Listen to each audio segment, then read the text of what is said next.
Le visage grave, à la hauteur des accusations.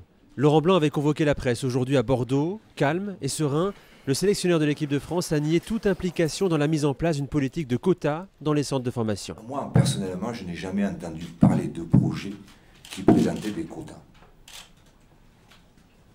Personnellement, je ne l'ai jamais entendu. Au même moment, au siège de la Fédération française de football à Paris, le président Fernand Duchossois et François Blacard, directeur technique national, premier visé par les accusations, sont face à la presse. Même discours, même tonalité que le sélectionneur. Bien sûr que je dément. Je vous invite à venir voir toutes les actions que l'on mène et vous verrez comment ça se passe. Donc c'est une évidence, c'est une évidence. On m'a parlé de réunions secrètes, etc.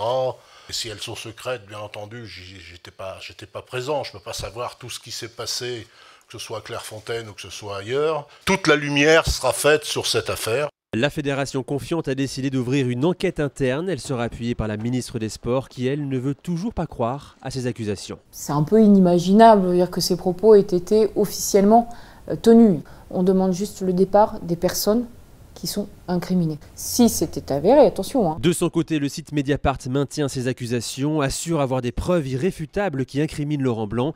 Il s'agirait, selon nos informations, d'un enregistrement audio que le site devrait publier dans les heures à venir.